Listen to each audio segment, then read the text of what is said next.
Anda bertanya, apa arti zuhud terhadap dunia itu dan apa sebenarnya zuhud itu?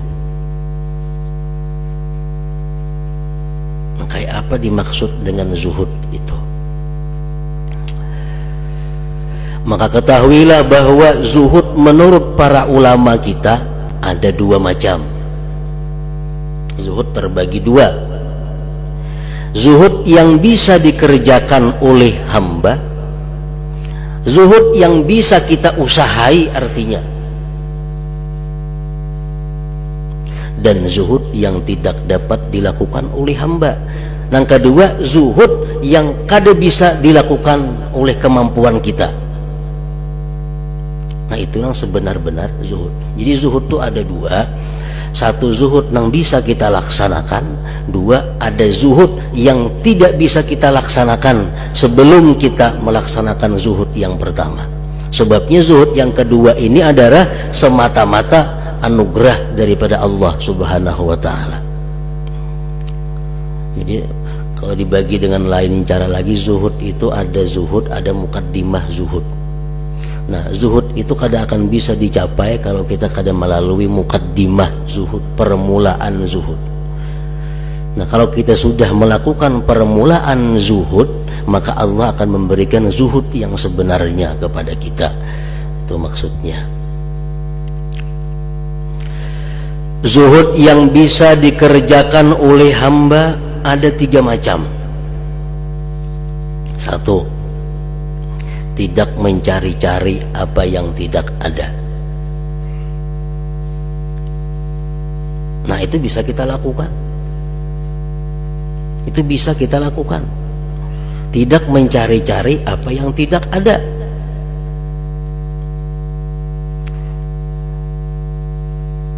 Misal kada bisi toko, kada usah mencari toko.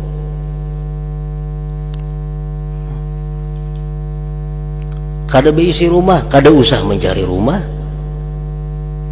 Ini yang sifatnya lebih daripada kadar hajat seseorang. Nah, sesuatu yang masih dalam golongan kadar hajat itu kada dimasukkan dalam hubud dunia, kada dimasukkan dengan bab zuhud. Masalah zuhud ini masalah sesuatu yang lebih daripada kadar hajat. Nah, yang kita bisa adalah tidak mencari-cari apa yang tidak ada. Satu itu. Nah, itu bisa kita kerjakan. Yang kedua, membagikan apa yang telah terkumpul kepada orang lain. Itu kawa juga. Misal kita kebanyakan berisi harta, itu kita kawa membagi-bagikan harta itu kepada orang lain. Itu kawa. Yang ketiga, tidak menginginkan dan memilih dunia. Nah, ini zuhud yang bisa dilakukan oleh hamba. Tidak menginginkan dan memilih dunia. Misalnya ada pekerjaan dunia yang menguntungkan, untungnya banyak, hasilnya bagus, tapi kalau ini ku laksanakan, pertama aku bisa kada kau lagi aktif menuntut ilmu, aku bisa kada kawa lagi membaca Quran 4-5 juz sehari. Nah, mana yang dipilih? Kalau kita zuhud, memilih memelihara yang ada daripada mengambil dunia tapi mengganggu ibadah kita, wirid kita, macam-macam itu. Nah, itu bisa kemampuan kita. Tidak menginginkan dan memilih dunia. Nah, jadi tiga macam zuhud itu nang kita bisa melaksanakan. Satu, kada mencari nang kadada. Dua, membagi-bagikan, memberikan kelebihan nang ada pada seorang. Nang ketiga, memilih akhirat. Artinya kada memilih dunia, kada memilih dunia. Dalam pada itu zuhud yang tidak dapat dilakukan oleh hati hamba. Dalam pada itu zuhud yang tidak dapat dilakukan oleh hamba itu dinginnya sesuatu yang menjadi kesenangan hidup pada hati seseorang yang zuhud. Nah, ini di luar kemampuan kita. Dingin, kada ada semangat, kada ada gairah melihat dunia.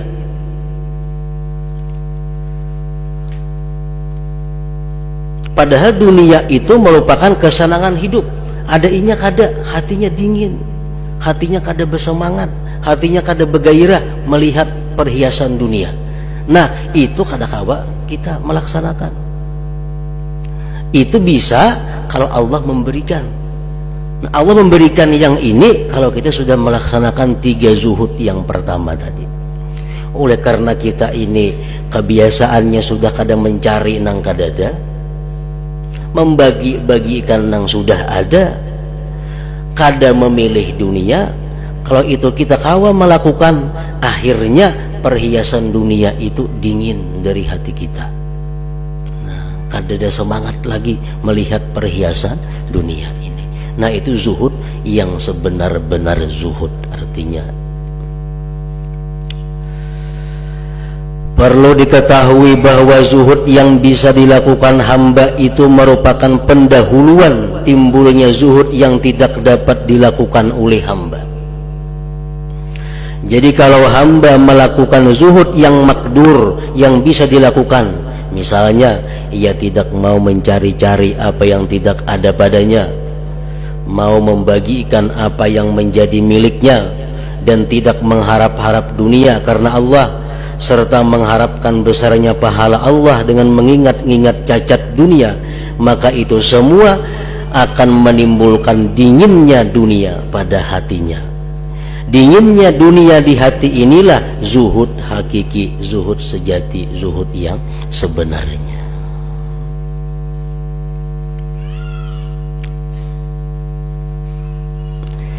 Selanjutnya ketahuilah bahwa 3 hal di atas yang paling sulit adalah tidak mengharapkan dunia dengan hati.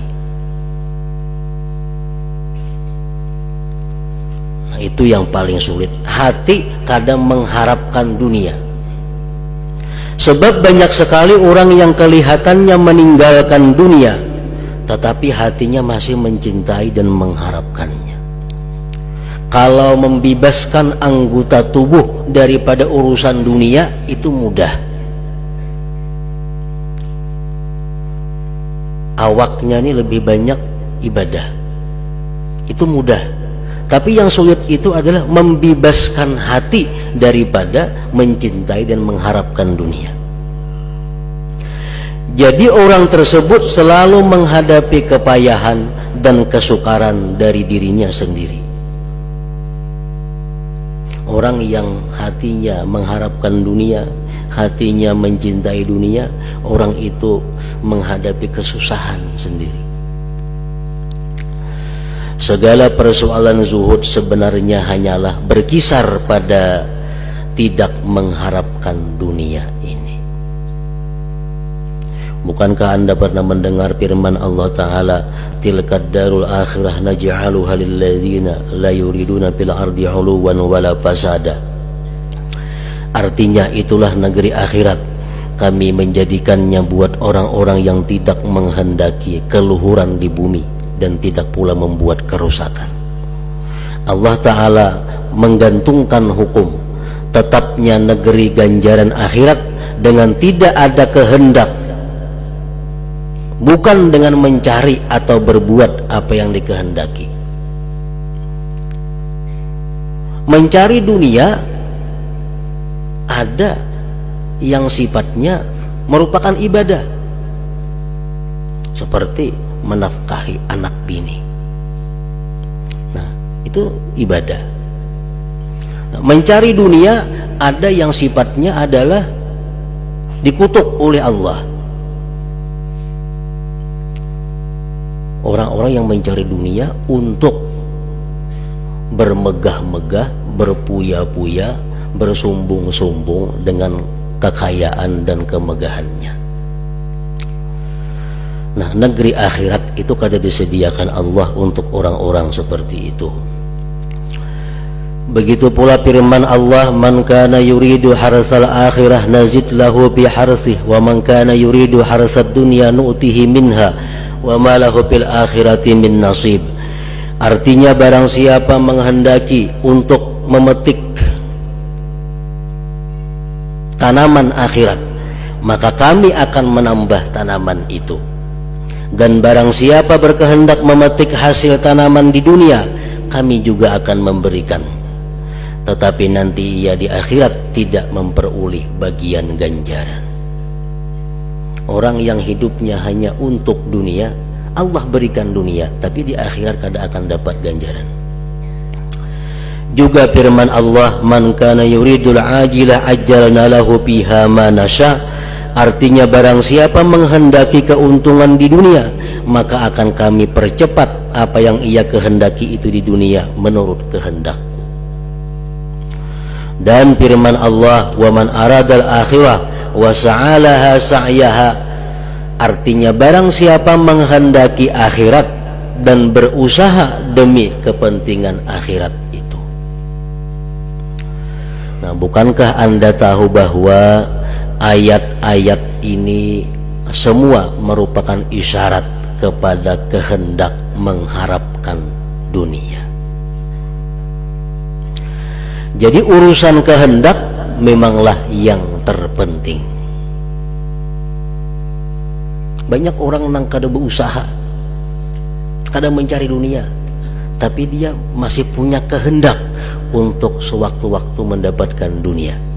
Nah, jadi urusan kehendak memanglah yang terpenting.